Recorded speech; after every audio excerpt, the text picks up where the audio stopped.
ফের মর্মান্তিক সড়ক দুর্ঘটনা বর্ধমান আরামবাগ ৭ নম্বর রাজ্য সড়কে। পূর্ব বর্ধমানের রায়নার খালেরপুল সংলগ্ন এলাকায় ট্রাকের চাকায় পিষ্ট হয়ে মৃত্যু হলো এক ব্যক্তির। মৃত ব্যক্তির নাম শেখ মন্টু বলে স্থানীয় সূত্রে জানা গেছে। তিনি বাঁকুড়ার ইন্দাস থানা এলাকার বাসিন্দা। সামগ্রিক ঘটনাকে কেন্দ্র করে তীব্র চাঞ্চল্য ছড়ায় খালেরপুল সংলগ্ন এলাকায়। খবর পেয়েই ঘটনাস্থলে আসে রায়না থানার পুলিশ এবং শেয়ারাবাজার ট্রাফিক গার্ডের দায়িত্বপ্রাপ্তরা।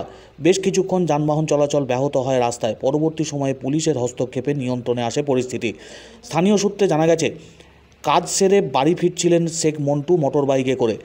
ইন্দাস অভিমুখে যাওয়ার সময় একটি টোটোকে অতিক্রম করতে গিয়ে তিনি কোনোভাবে রাস্তার ওপরে পড়ে যান। তখনই উল্টো দিক থেকে আসা একটি ট্রাকের চাকায় পিষ্ট হন তিনি।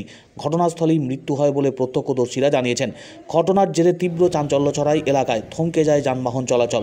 দ্রুত খবর পেয়ে ঘটনাস্থলে আসে রায়না থানার পুলিশ আধিকারিক এবং শেয়ারাবাজার ট্রাফিক গার্ডের আধিকারিকরা। পরিস্থিতির নিয়ন্ত্রণে নিয়ে আসেন তারা। পুলিশের হস্তক্ষেপে যান চলাচল ধীরে ধীরে স্বাভাবিক হয়। আকস্মিক এই মৃত্যুর ঘটনাকে কেন্দ্র করে চাঞ্চল্য এলাকায়। বর্ধমান আরামবাগ রাজ্য সড়কে ফের মর্মান্তিক সড়ক দুর্ঘটনা। ট্রাকের চাকায় পিষ্ট হয়ে মৃত্যু হলো এক ব্যক্তির।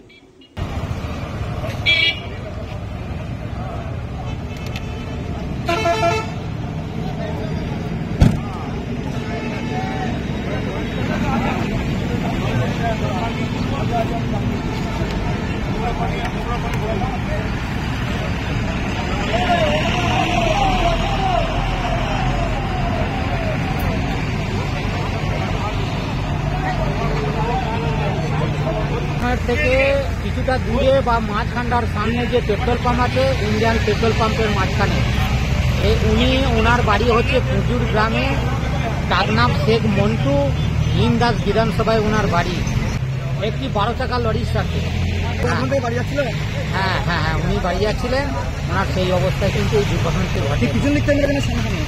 ওনাকে মেরেছে সামনাসামনি, চাকের তলা পড়ে যায়। ওনার মাথার উপর দিয়ে চাকটা দিয়ে। আচ্ছা, তার মানে হ্যাঁ। আর বাইকটা বর্ধমান থেকে বাঁকুড়া নিয়ে যাচ্ছে, বাড়ি কি ছিল? হ্যাঁ, ওনার নাম হচ্ছে ডাকনাম শেখ মন্টু, ইন্দাস বিধানসভায় বাড়ি, পুজুর। ওনার বয়স হবে 49-50।